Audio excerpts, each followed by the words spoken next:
નમસ્કાર. આજે આપણે એક બહુ જ કામની સરકારી યોજના વિશે વાત કરવાના છીએ. ભાંભણ ગ્રામ પંચાયત પાસેથી મળેલી માહિતીના આધારે ચાલો આપણે પંડિત દીનદયાળ ઉપાધ્યાય આવાસ યોજનાને એકદમ સરળ શબ્દોમાં સમજીએ. પોતાનું ઘર આ સપનું કોણ નથી જોતું, બરાબર ને? પણ ઘણીવાર આર્થિક કારણોસર આ સપનું અધૂરું રહી જાય છે.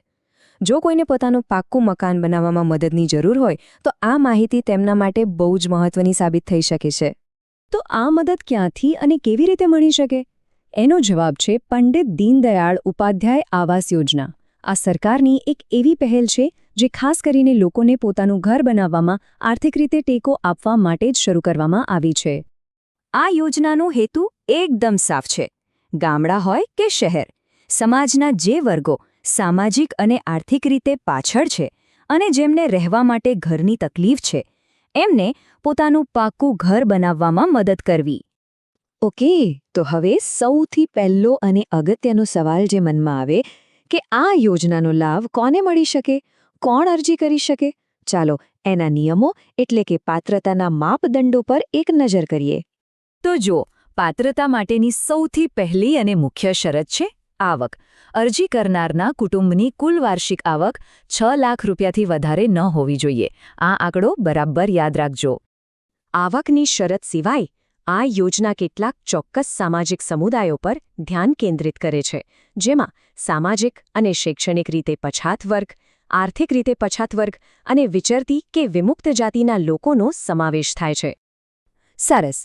તો માની લઈએ કે કોઈ આ પાત્રતાના નિયમોમાં બંધ બેસે છે, તો પછી એમને લાભ શું મળશે અને કઈ શરતોનું પાલન કરવું પડશે? ચાલો એની વિગતો જાણીએ.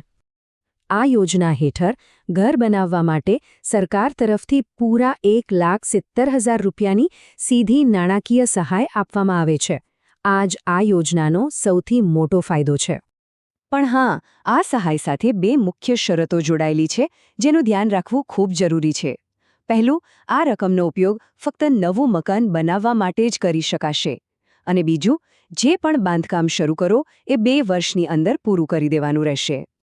હવે આવે છે પ્રક્રિયાનો સૌથી મહત્વનો અને કદાચ થોડો ગૂંચવણભર્યો ભાગ, જરૂરી કાગળિયા એટલે કે ડોક્યુમેન્ટ્સ. પણ ચિંતા કરવાની કોઈ જરૂર નથી. આપણે એક પછી એક બધું જ સરળતાથી સમજી લઈશું. તો અરજી કરવા માટે કયા કયા પુરાવા હાથવગા રાખવા પડશે? એને સમજવામાં સહેલું પડે એ માટે આપણે એને અલગ અલગ ભાગમાં વહેંચીને જોઈશું, જેથી કોઈ કન્ફ્યુઝન જ ના રહે. શરૂઆત કરીએ ઓળખ અને આવકના પુરાવાથી. આમાં જાતિનો દાખલો જોઈશે. પણ હા, એક વાત ખાસ નોંધી લેજો, જો અરજી આર્થિક રીતે પછાત વર્ગમાંથી હોય તો જાતિનો દાખલો આપવાની જરૂર નથી. એની સાથે આવકનો દાખલો, રહેઠાણનો પુરાવો, બીપીએલ કાર્ડ અને ફોટો જેવી બેઝિક વસ્તુઓ જોઈશે. હવે વાત કરીએ જમીનને લગતા કાગળિયાની. આ ખૂબ જરૂરી છે, કારણ કે એનાથી સાબિત થાય છે કે જે જગ્યા પર ઘર બનવાનું છે એની માલિકી સ્પષ્ટ છે. આ માટે જમીનની માલિકીનો પુરાવો, એનો એક નકશો અને બાંધકામ માટેની સત્તાવાર પરવાનગી પણ જોડવાની રહેશે. અને છેલ્લે બીજા કેટલાક જરૂરી દસ્તાવેજો, જેમ કે તલાટી તરફથી મળેલું પ્રમાણપત્ર કે આ અરજદારને સહાય મંજૂર કરી શકાય છે. અને સૌથી અગત્યનું, બેંક પાસબુક અથવા કેન્સલ ચેક. કેમ? કારણ કે સહાયની રકમ સીધી લાભાર્થીના ખાતામાં જમા થાય, કોઈ વચેટિયા વગર.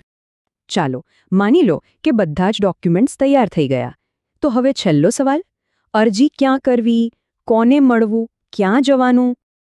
કોઈ પણ પ્રકારની પૂછપરછ માટે, વધુ માર્ગદર્શન માટે કે પછી અરજી જમા કરાવવા માટે સીધો ભાંભણ ગ્રામ પંચાયત કાર્યાલયનો સંપર્ક કરી શકાય છે. ત્યાં ઓપરેટર તરીકે જાદવ મહેશ બાબુભાઈ છે અને એમનો સંપર્ક નંબર પણ અહીં આપેલો છે, જેથી કામ સહેલું બને. આ બધી તો થઈ પ્રક્રિયાની વાત.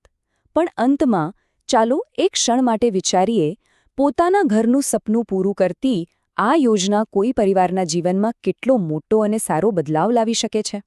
આ ફક્ત એક મકાન નથી, પણ એક નવી શરૂઆત અને સુરક્ષિત ભવિષ્યની તક છે. જો કોઈ પાત્રતા ધરાવતું